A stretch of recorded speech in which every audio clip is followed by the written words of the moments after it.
So welcome back to my channel! It's been a long time since nag-update ako ng aking remote job. So for today's video, mayroon naman akong panibagong ikukwento sa inyo about my remote nursing journey, aking work from home job. So, I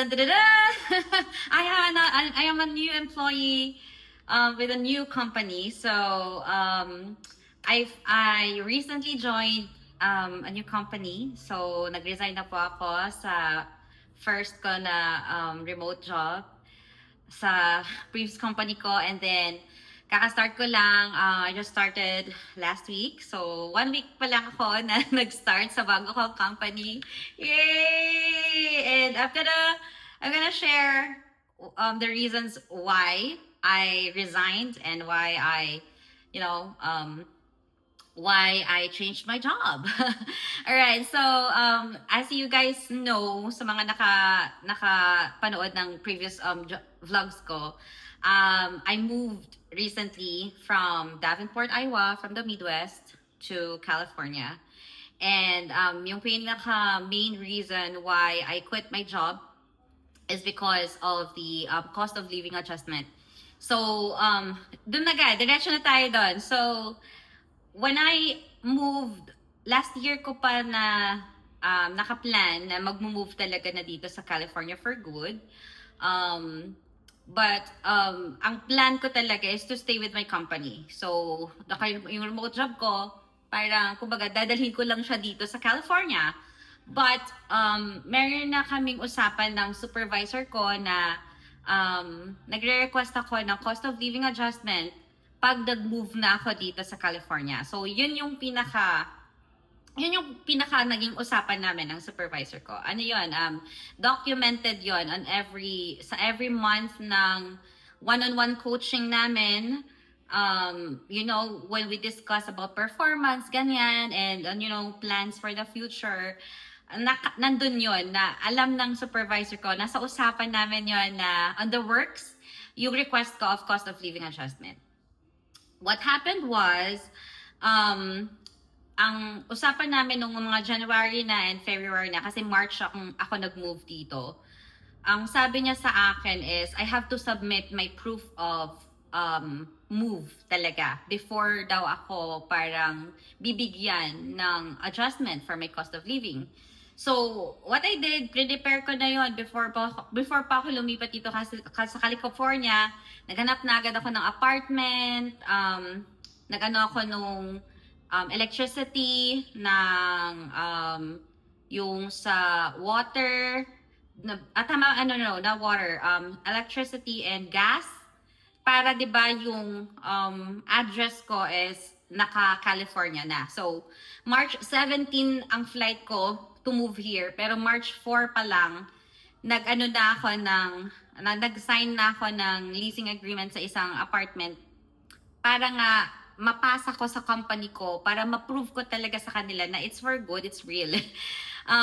So, nag-submit ako nun ng proof of residence ko, and then nag-submit din ako ng yung flight details ko, sinubmit ko yon, and then even yung sa car shipment ko na transaction, sinubmit ko din yon. So, okay na, lahat na ng mga requirements na pasa ko na sa kanya. Come nung March na, nung nandito na ako, dumating na ako dito sa California, and then, nagre-request na ako, nagpa-follow up na ako lang, like parang, so nandito na ako, so ano nang balita? Yung company kasi namin is, meron kaming parang yearly increase, diba, ng salary. Meron kaming parang, nagtitake effect siya like every April of the following year. So, itong April na to, yung increase ng sahod ko is naka-base pa rin sa Iowa na rate. So, nung nandito na ako sa California, ang sabi sa akin is, April na, March 17 ako nag-move, diba? Parang mga first week ng April, sa akin sinabi ng supervisor ko na sorry daw at hindi na-approve yung request ko for cost of living adjustment. So, ngayon, nga ako ngayon. Kasi hindi pala approve ng higher, ano daw, ng leadership. Kasi nga, parang, nung nag-increase yung sahod ko, parang, pasok na daw yon sa pinaka lower limit ng rate nila for a California. So, hindi na daw nila ako pwedeng i-increase pa into another, parang, ibang rate pa. Kasi nga, yung increase sa akin is parang pasok na daw sa lower rate nila for California, which is feeling ko, I felt na unfair pa rin yun sa akin kasi yung increase na yun is increase ko yun for my Iowa rate. Hindi yun yung base pay ko na supposed to be na pang California na rate. So, ang sabi sa akin ng supervisor ko is parang indirectly niyang sinabi sa akin na parang I don't have a choice kung hindi ko gusto yung rate na natanggap ko, it's up to me na maghanap ng iba. So kaya nung first week ng April, start na agad ako maghanap ng other company. Sobrang well, syempre yung feeling na parang na pinaasa, parang aray ko, ang sakit. Ang sakit na pinaasa ako na magkakaroon ako ng salary adjustment and then hindi pala maibibigay sa akin yung nire-request ko. Although, naintindihan ko naman yung point ng manager ko, I mean, ng supervisor ko na syempre, di ba, at the end of the day, yung decision ko to move from one state to another is my decision. So, parang kumbaga yung relocation allowance is hindi naman talaga kasama yun doon kasi nga employee decision hindi naman si company yung nagsabi sa akin na hey, mag-move ka ng out of state ganun. Pero kasi yung point ko lang kasi is parang it's in the discussion namin yon month by month kung sana binigyan nila ako ng idea or sana kung sinabi nila yun agad sa akin prior to my move, edi sana last year pa lang nag-start na agad akong maghanap ng prospects ng ibang company, right? Hindi yung ang nangyari kasi is parang pinaasa ako na magkakaroon ng meron and then wala pala. So, ayun. Sobrang medyo stressful talaga sa akin yung month ng April kasi parang I have to start from scratch na naman. Kailangan ko na naman mag-apply. Oh my God. Alam ko nga ang hirap mag-apply. It's a struggle. Sobrang hirap mag-apply ng job, ng remote job because I mean, alam ko na yung market is very competitive and madaming mga nurses na gustong mag-transition to di ba? Sa remote nursing. So, alam ko talagang mahirap mag-apply. But, since wala naman akong choice. So parang nung sinabi ko nga sa supervisor ko, parang what can I do? I don't have any choice. So sinabi ko yun sa kanya na okay, mag-apply na lang ako, maghanap na lang ako ng ibang company, ganyan. So buong month ng April and May din, apply lang ako ng apply. Grabe na naman yung heartbreak ko for the past 2 months. Grabe yung heartbreak ko kasi alam mo yun, sunod-sunod yung mga, yung emails na natatanggap ko na hindi ako yung, puro rejection emails. Like, basically, sabihin hindi ako yung napili, hindi ako fit for the position, ganyan. So, nagano ako, siguro sa dami ng companies na applyan ko and sa positions, meron akong, I think, callback na, I think total is 4. So yung first ko na callback was from a hospital sa Southern California. Nasa, I think, I don't know kung LA ba yun or basta nasa South siya. And then, ang role is a case manager na hospital setting. So nasa provider na side. Yun nga, interested. Kasi nga lahat na lang nga pinapasahan ko ng application. So, hindi ko na alam kung sino yun. Basta kung may natatanggap ako na call about for an interview, syempre tatanggapin ko, di ba? Sasabihin ko, yes, I'm interested. Kailangan ka ng trabaho. Well, anyway, yung offer kasi sa akin was, parang hybrid position siya. So, kailangan daw talaga ng face-to-face interaction kasi nga, case manager. So, kailangan talagang nandun sa hospital. Tapos parang tinanong pa niya ako, are you willing to move to South? Kasi nga nandito ako sa North. Sabi ko, no. At saka yung hinahanap ko sana talaga is 100% remote pa din talaga yung work from home. So yun. So yun yung first ko na interview. Initial lang yun kasi nga hindi na nag-proceed to the next level. Tapos yung next ko na callback was from an insurance company na nirefer ako ng friend ko. And na ano ako ng initial and then na ano ako ng final. So ito na. Feeling ko na, ito na. Oh my gosh, okay yung final interview. I mean, like, parang smooth naman yung interview process. I mean, lahat okay naman. Nasagot ko naman yung mga tanong nila and yung feedback nila sa interview ko is parang okay. So, akala ko talaga okay na. After 3 days or 4 days, nakatanggap ako ng email na I'm not selected. Sabi ko, pagkatapos ng final interview, hindi daw ako na-select. Sabi ko, oh no! Di na heartbroken na naman ako kasi hindi na naman ako yung napili. Tapos, nung next na is yung another healthcare insurance siya na dito naka-base, California. So, okay na, sobrang na-excited naman ako. Siyempre, so sa initial interview, ano daw siya, parang inpatient na prior authorization. Oh, no. It's an outpatient na prior authorization yung account. So, sa UM kasi na world, talagang mas madali ang outpatient kaysa inpatient. I mean, yung acuity, yung level of stress, yung level of reviews or level of like, in general, mas madali pa rin talaga ang outpatient kaysa inpatient. Mas complex ang inpatient. So, syempre yung sa interview ko, yun, nandun na ako, nasa final interview na ako, panel pa yun. 3 pa yung nag-interview sa akin. And ang dami nilang behavioral questions. Like, yung final interview ko na yun was pure behavioral. Ang daming scenarios. Lahat.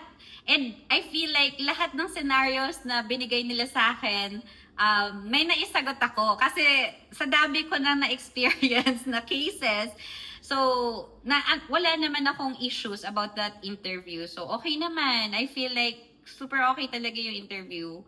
And only to find out na after 1 week, nakatanggap na naman ako ng email na I'm not selected. Grabe talaga, sabi ko. Grabe pala dito, no? Kahit pala dumating ka na sa point na feeling mo okay, tapos biglang hindi pala okay. Oh my goodness. So, yun. Talagang rejected na naman ako. And then, itong fourth ko na company na to, ay meron pa pala akong 5th na nag-screening sa akin na ano pala siya, parang Florida-based yung account. So, yung pinaka highest daw nila na ibibigay sa akin na rate is based ng Florida rate. So, kaya parang pre-screening pa lang, ako na mismo yung nag-say no. Kasi nga, kaya nga ako nag-resign, diba? Kasi nga para maghanap ako ng California na rate. Kasi hindi ako mabubuhay dito sa California na ang cost of living is pang Florida or pang Iowa. So anyway, going back dun sa company ko ngayon. So ito yung 4th ko na company, 4th na nakatanggap ako ng callback. And this is talaga like it's a super blessing in disguise talaga siya kasi hindi ko talaga kilala tong company na to kasi sobrang random lang talaga kasi alam mo yun sa Indeed.com, sa Indeed ko to napasa and LinkedIn. And yung mga main websites, career websites ng mga, yung mga kilala kong companies like yung Optum, BCBS, ano pa ba? Yung mga main health insurance na yon, sa mismong website nila ako pumupunta para mag-apply. CVS, yan, ang dami ko ding pinasa dyan. Pero, yung company ko na to is, sobrang hindi ko nga siya maalala kung kailan ako nag-submit ng application sa kanila kasi basta sa Indeed ko kasi syempre 'di ba pag nag-register ka kasi sa Indeed and then parang mag-aano ka doon na every day every day magsisend sa'yo si Indeed na parang hey, etong resume mo parang nagma-match siya sa ganitong company, etong hiring nila, ganyan-ganyan. So, every time mag-send sa akin ng email, yung Indeed, ng ganon, lahat yon pinapasahan ko ng application ko. Kasi nga, pare-parehas lang naman yung resume ko. So, lahat-lahat yun, ano lang, uniform lang. Submit lang ako ng submit ng application. Kaya talagang, yung company ko na to is sobrang, ano talaga siya, parang blessing lang talaga na, talaga? Nakatanggap ako ng ano na, hey, nag-apply ka dito sa company na to, ito yung hiring, ganyan-ganyan, nung pre-screening. And sabi ko, oh yeah, yeah! Siyempre, doon sa pre-screening, siyempre, tinatanong ka, di ba, ng recruiter ko, how did you know about this? Why are you interested to apply on this? And, yun, gumawa na lang ako ng kwento na, I wanted to know more about this, your company, and what you offer, something like that, blah, blah, blah. And then yun, okay yung pre-screening ko, and then, yung yung final interview ko na, siya, parang three levels yung nila, yung hiring process. So, yung recruiter muna, and then next level is yung supervisor, and then the next level is yung director ng UM.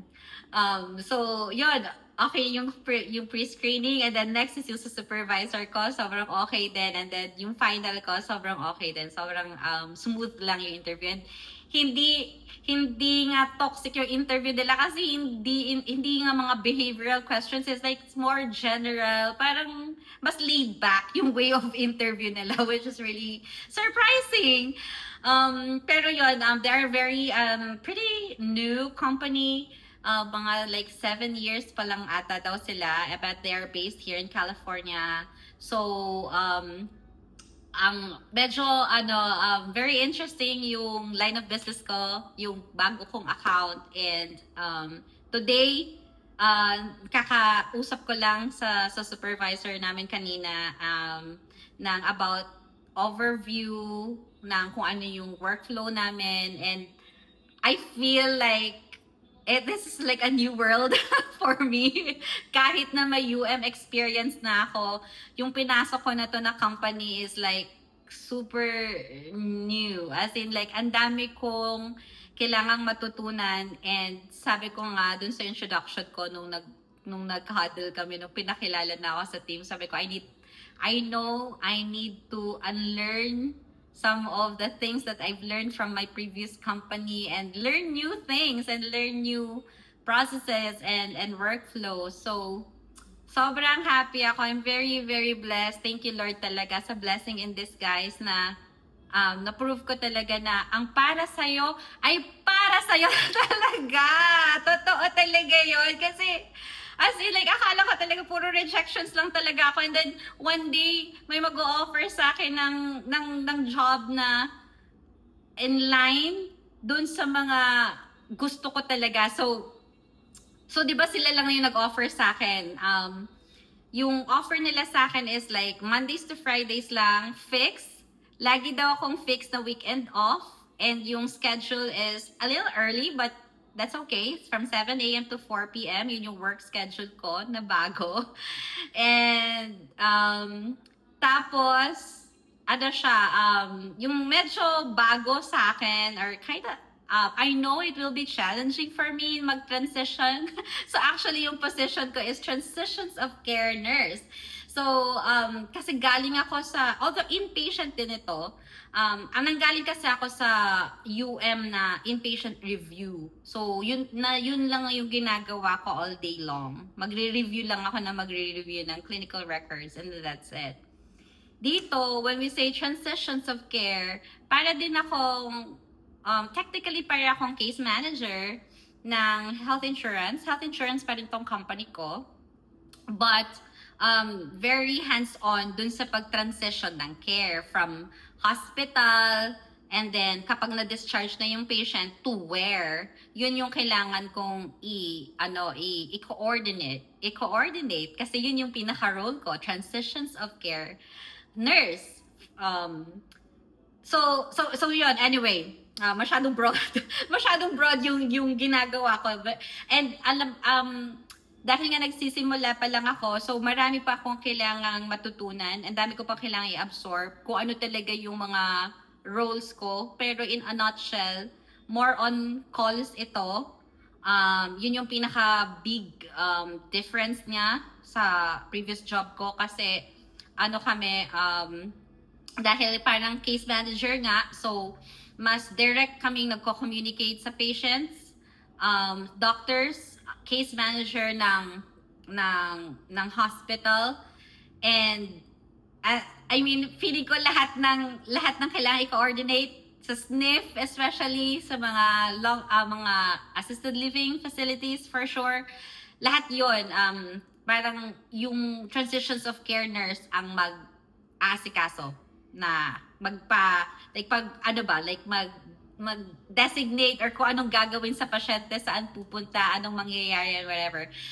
So, I feel like kind of overwhelmed ngayon kasi ang dami kong information na tinanggap today, but I'm very also excited na matuto ulit ng another branch of UM. And I think this is more complex.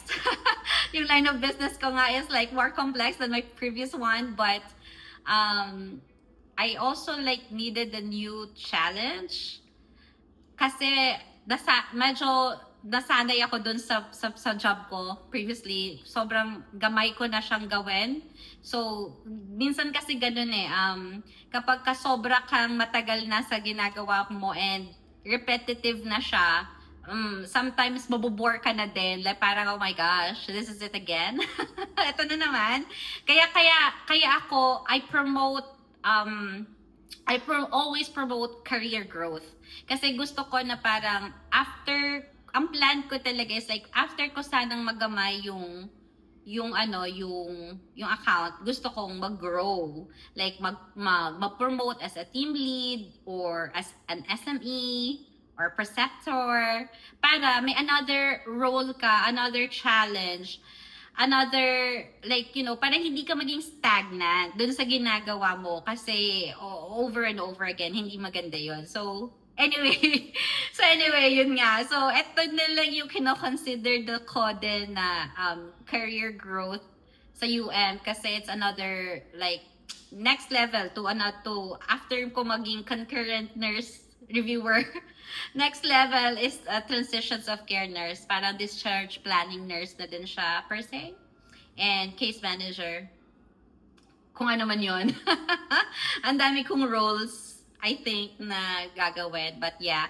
So of course, about the rate, I'm very blessed na binigyan na ako ng California na rate. It's, again, kapag sa remote nursing, mas mababa talaga ang rate ng remote jobs compared to a clinical setting kapag sa hospital ka talaga nag-work. But, at least yung rate ko is nag-change na. Hindi na ako pang Iowa rate, pang California rate na. And mabubuhay na ako dito. Tinanong ko yun sa cousin ko. Sabi ko, cuz, ito yung rate na binigay sa akin. Can I survive here now? Oo daw. Ay, thank you, Lord. So, yeah, ayun lang yung gusto kong i-share. Super, super grateful sa bagong blessing ng Panginoon na lagi kong, sabi ko nga is, kung tatanungin man ako what was my secret to finding a job agad, right away, kasi mabilis yung ngayon na nakahanap ako ng job. Kung April ako nag-start, May, na-hire ako ng May. Nagkaroon ako ng job offer ng May. So, mabilis yon. So, thankful pa din ako sa previous company ko na nag-grow ako sa kanila. Kasi almost 2 years din naman ako sa kanila. So, nag-gain na ako ng experience, and that experience helped me para maka-secure ng panibagong job. So, oh my gosh, ang dami kong kwento. So, I think yun lang naman yung gusto kong i-share. Nasa training pa lang ako ngayon. So, in the future, mag-share ulit ako ng like, how is it? Pero at least ngayon, naka-mindset na ako na this line of business, this account is like harder than my previous job. So, gusto kong matuto dito, gusto kong magamay yung process, gusto kong maintindihan kung ano talaga yung role ko and how will I become an efficient transitions of care nurse. Pero at least, di ba, nakuha ko pa rin yung hiningi ko sa Panginoon. Sabi nga, ask and you shall receive. Seek and you shall find. Knock and it will be open to you. So, hiningi ko yon sa Panginoon na sabi ko, Lord, gusto ko pa rin po ng work from home 100%. Gusto ko po na fix sana na weekend off ako. And gusto ko inline pa rin sana sa job description ko para hindi ako masyadong mahirapan mag-transition. Lahat yun binigay ng Panginoon. So, I'm very, very blessed. So, yun lang guys. Thank you so much for watching this video. And I hope to see you again guys on my next update. Have a great day. Bye!